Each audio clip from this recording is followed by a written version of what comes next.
So, question. So, what have you been up to lately?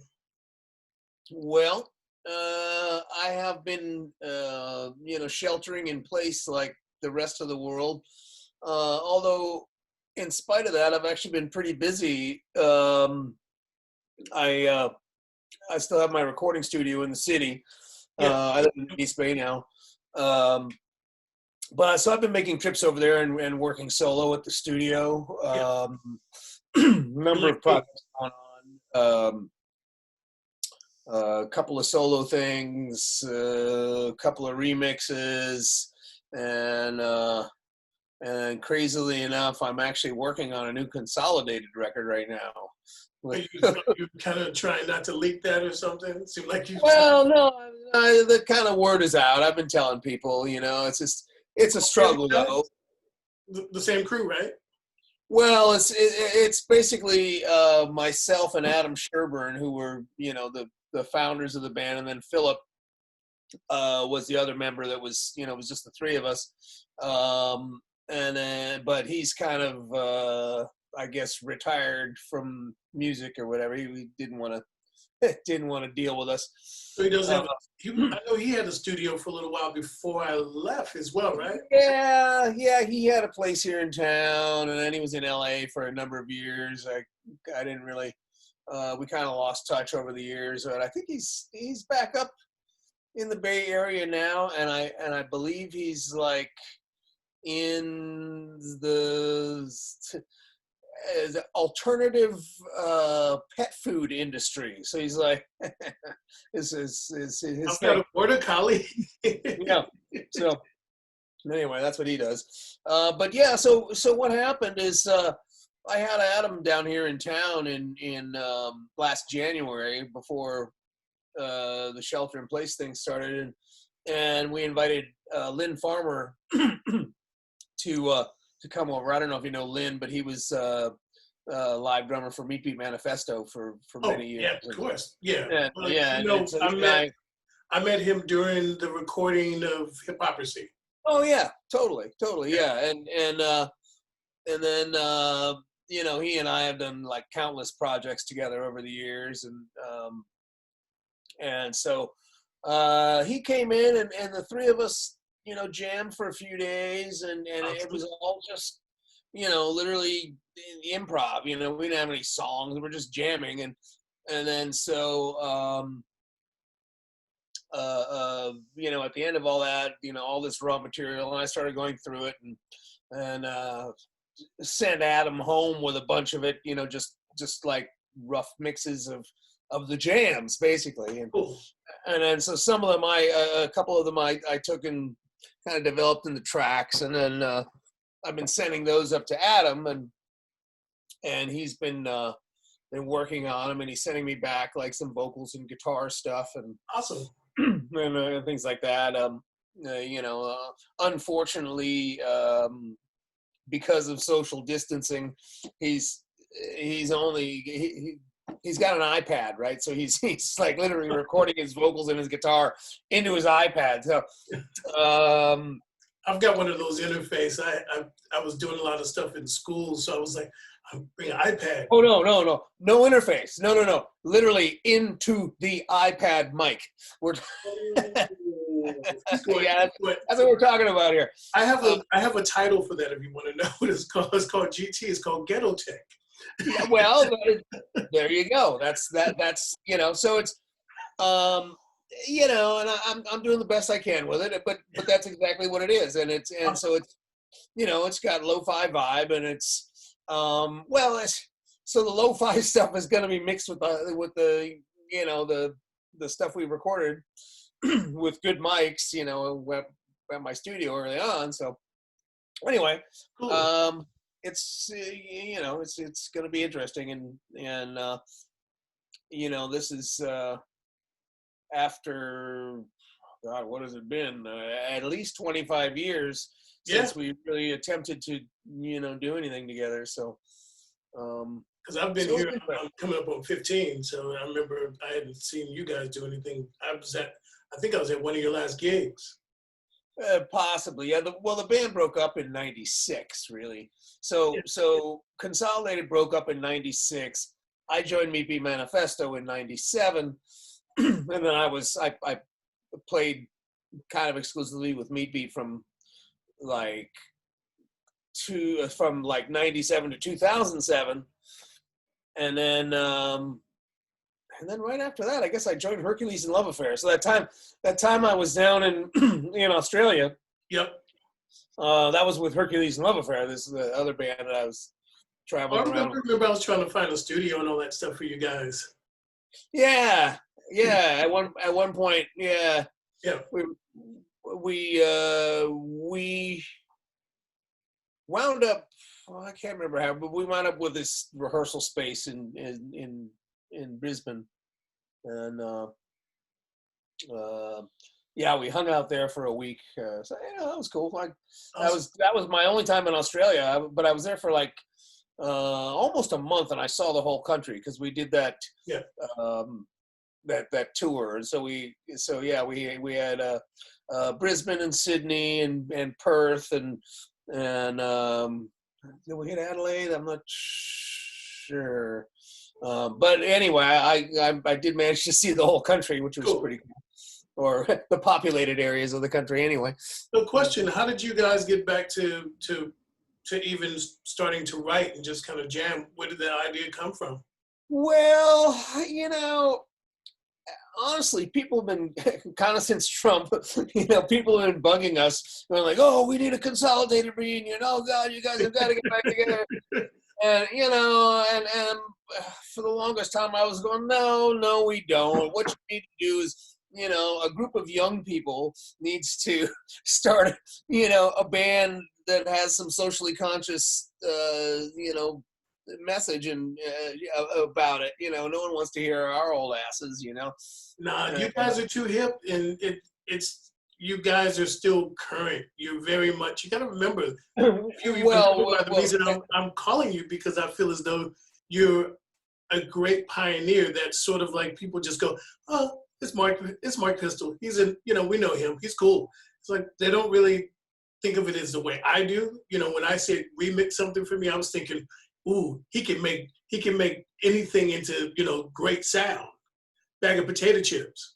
You know what I mean? Crumbling potato. Serious, I really respect you, man. And I think you've done great magic, and I think you're up there with the Shockley brothers, who are very underrated. You're too kind. You're way, way too kind. No, dude, you're very underrated, and they are too. And I think you need to be coming back right now. It's great for the kids to see. All the laptop suckers need to learn. Yeah. Well, so yeah, the Consolidated thing is interesting, But I've been active. I've got a couple of projects going. I've got a brand new release. This project, Lynn Farmer, who I mentioned, was involved. So we have a new release. My friend John Druckman. So we are Pistel, Druckman, and Farmer. So we couldn't resist. We called the project PDF. But it's super cool. We recorded again. Same that kind of seems to be my mode of production nowadays. The three of us got together at my studio. We jammed our asses off. I had an electronic rig, but I also had an Ableton setup. So I was like looping live guitar and bass, and then I was playing synths and drum machine. And then Lynn was playing live drums. And then John is a super electronic music whiz. He's badass. And so he and I were, going off each other while Lynn was playing, laying down live grooves. And so there again, we took the stuff. I took some of the tracks. John took some of the tracks, and we cut it up. Oh my God, it took us nearly a year, but the EP is out. You do it so precise when there's no. Are you doing that along with the click? How do you pull that? Yeah. So yeah. Well, that's the whole thing. Is I'm using Ableton as the hub, really as the clock. Right on.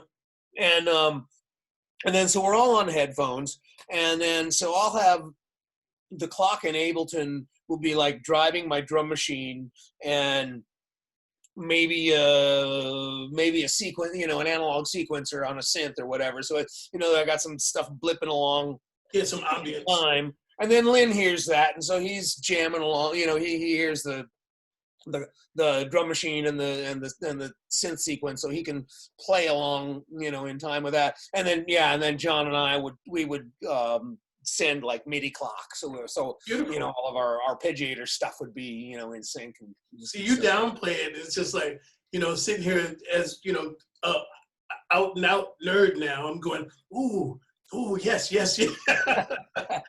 Well, I mean, we have a lot of fun because I usually bring out the modulars for that, at the studio. So I got a couple of modulars, like kind of blipping along in time, and some of the stuff we use, and some of the stuff is just like it's, just doesn't see the light of day. But then I'll turn around and make some blips and bleeps, and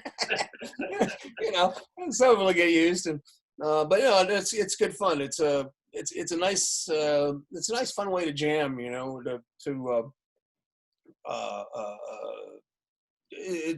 just bring the live into the electronic realm. And also with Ableton, its looping capabilities, I got the foot switch, and so I'll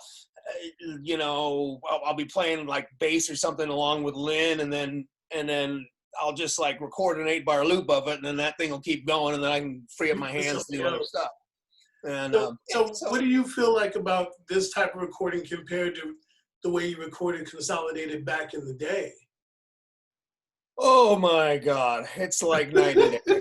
I mean, I tell people, especially young people, like because I try to stay current. I have a lot of younger musicians come through my studio. That I've got a handful of like little electronic labels, local cats that I do stuff with, mixing, mastering, and it's like, well, it's kind of a new golden age because like all these analog synths are now getting remade again, and there's so much stuff available now that of course, during the like Consolidated Disposable Heroes times, we kind of moved away from analog since we were kind of all about samplers, in that era. Yeah, and I know, especially traveling with them.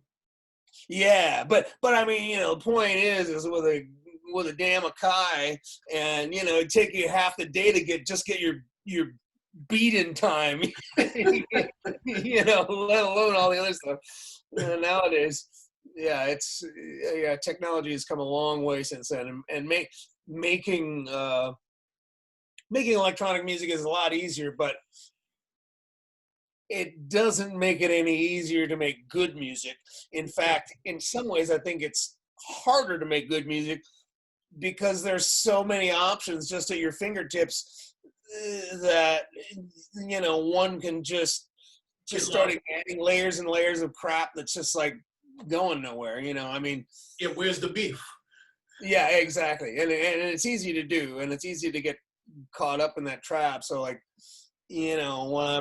when I'm writing, I will do that. I'll just lay out a whole ton of stuff, but the stuff starts getting cool when you start taking things out, Yeah, and it's great. Some people forget about just that simple, the groove. Just that, you guys may have never thought of it, even back in the early days, how much the grooves are banging. That's why even, people are asking for you back because, your influences stood out in certain points, and you could hear the groove was still bumping, and that just was such a aspect. And you just put the ice cream on top.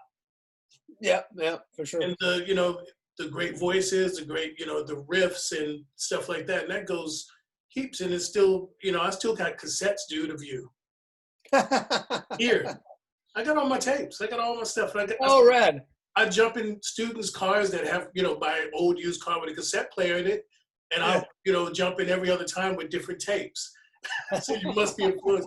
I've played Consolidated a few times. Yeah. That's cool, man. They were just totally, brain racked because I teach some audio stuff, and they're going, so they were using this and using that. I'm going, you have no idea what they were using compared to now. Yeah, well, you know, I mean, really, when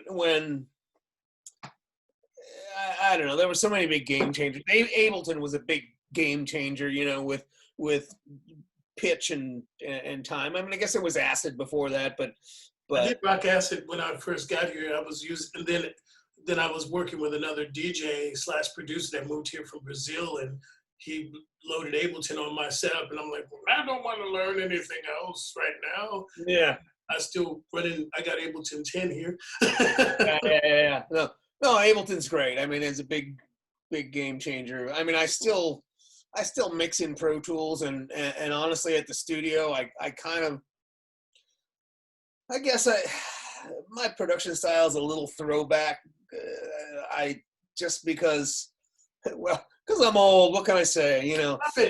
You keep saying that. I think it's just that it's a tone thing too, and it's a. Well, so you know, I use Pro Tools, and I kind of use it as a tape deck. You know, I do sound design mostly in the analog world.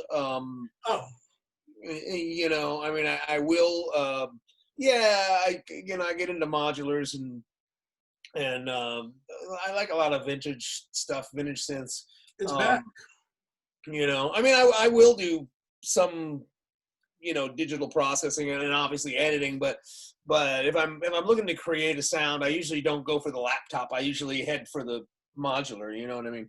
Yeah, and you know, I think that's still, you know, it's still a textual thing, a feeling, and you know, sometimes I might feel cold on just a computer, so I go. Well, you know, but that's just me. I mean, gosh, I work with these guys who another project. There's this band called they're from Chicago. They're called Real, and they spell the name of their band R34L, but it's just Real, you know. Okay. And I mixed their album, their first album, about 2 years ago, and just fell in love with them. They're a duo, a guy and a gal,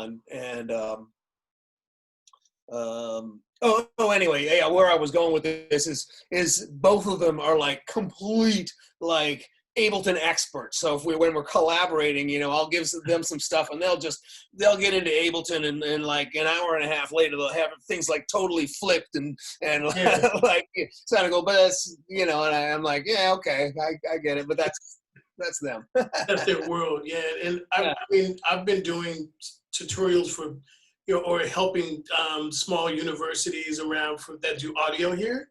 So I kind of went back and started doing that. I mean, and I've had to, you know, relearn some skills because there's some kids that I'm teaching, and they find things that I didn't know. Oh, sure. Yeah. Oh, yeah. What did you do? No. Hey, no. The world's moving fast, way faster than, you know, guys like you and I. We're holding down. I go. What was that you did? Yeah.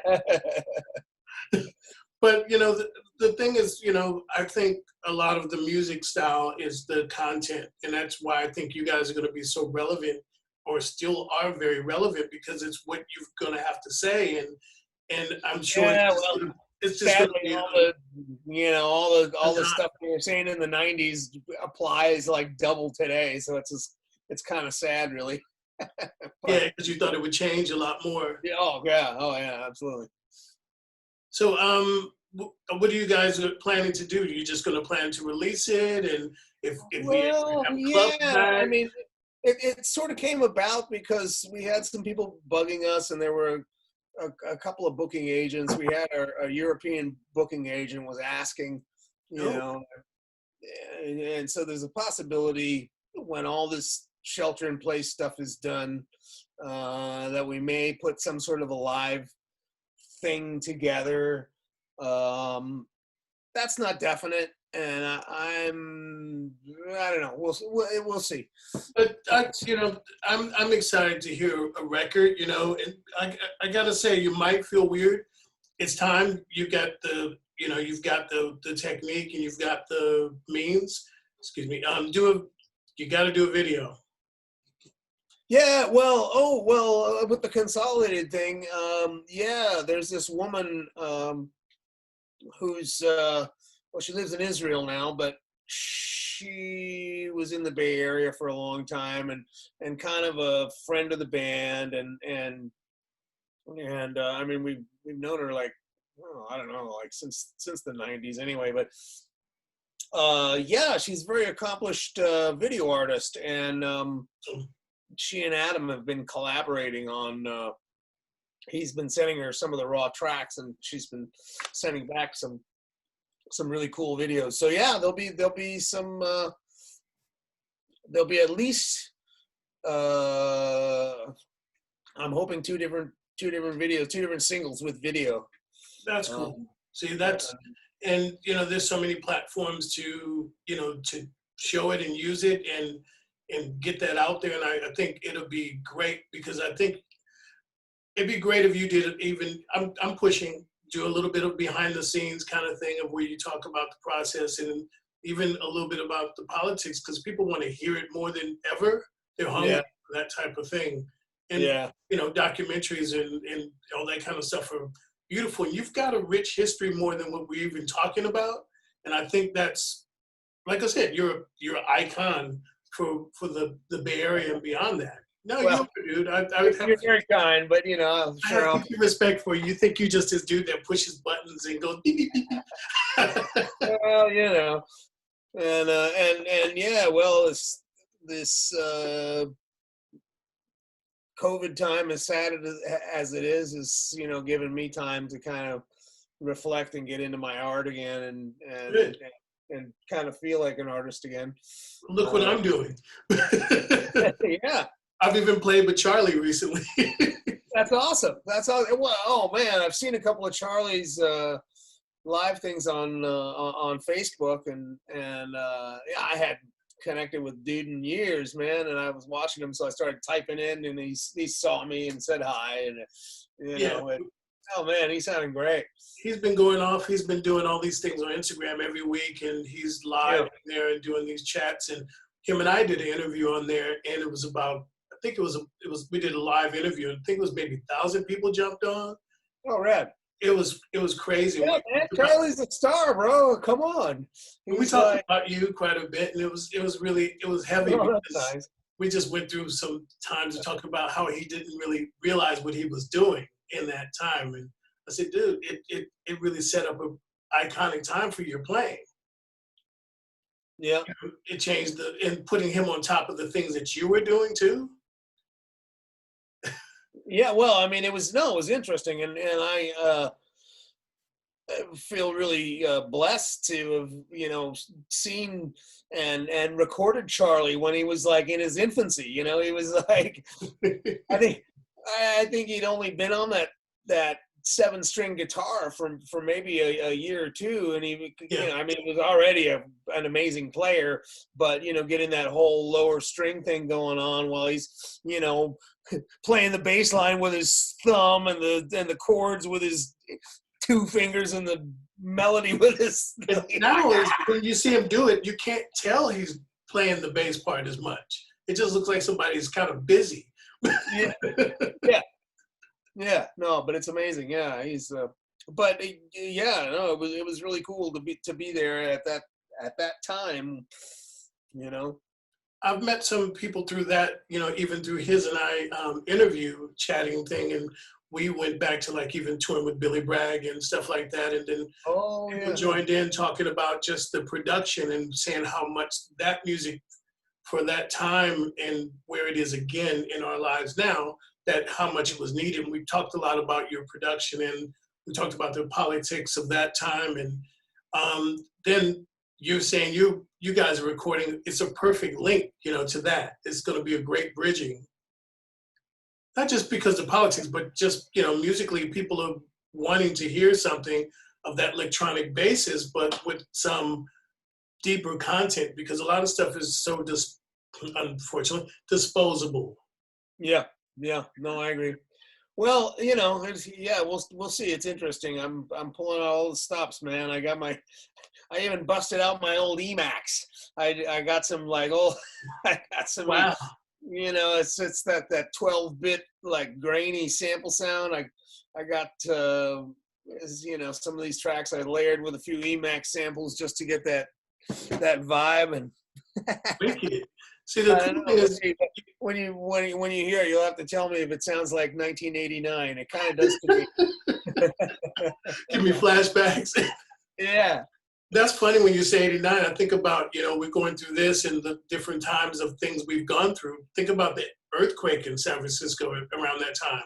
Oh yeah, absolutely. So, you know, we went through some interesting things, but you guys were playing directly after the earthquake. I think I was trying to come see you. And then I realized DNA. It was like a week after the earthquake. We had a gig at DNA. Yep. And then I was working at the Kennel Club. I was the sound guy at the Kennel Club at the time. Yep. And I remember walking in there and going like, "Oh, the PA's still up in the air. Oh, but all the liquor's on the floor. Yeah, this club's not opening." And I went down there with a girlfriend of mine, and we, you know, were going to see the gig and thinking, "Oh, it's going to still happen." We walked down the street and went, "What? Uh-oh." We didn't realize the damage it would happen to the city. Yeah. You know, so that was a big wake-up call. But man, yeah, that's what I'm saying. You guys had that much of a draw that I was coming out after earthquake. I'm going to see my group I like. Oh, that's awesome. Yeah. All right, man. So when you guys gonna start putting together at least a single?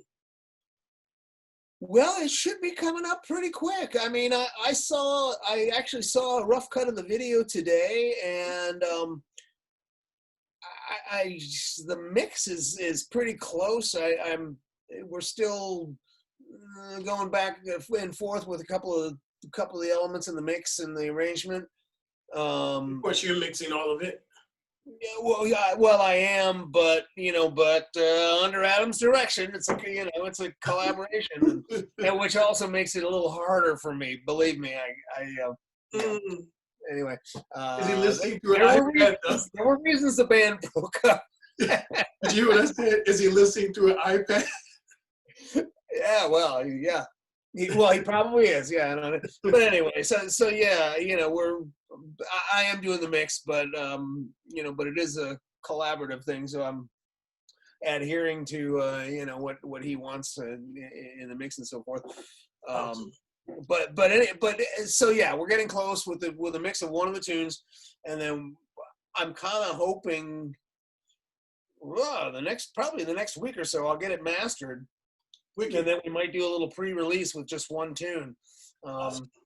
Do that right now. It's like, you know, I think, you know, as everyone's saying, you've got a captive audience, and I'm going, yeah, jump on it. Yeah. No, I think we may well. I think you know it. I'll keep you posted, but yeah, I think it may be as soon as within the next couple of weeks we get a single out. Awesome. Okay. Well, I'm gonna let you get back to it, and let's keep in touch, and I'll send you even some weird things I've been working on, or, you know, because I'm actually more active because I've got my own place I can track by myself, and got a small setup here at the house, as well as my studio. Being able to get into the studio, definitely one of the only things keeping me sane. Same here, man. Same here. For sure. But, you know, I love that part of it. Yeah, no, indeed. But hey, man, it's really great to see you. You're looking great. Thank you, man. You too. Yeah, right. So let's stay in touch, and I'll be shooting you random stuff to just listen to, and if you want to share, you can. All right. Okay, man. All right. Take care, man. Have a good one. You too.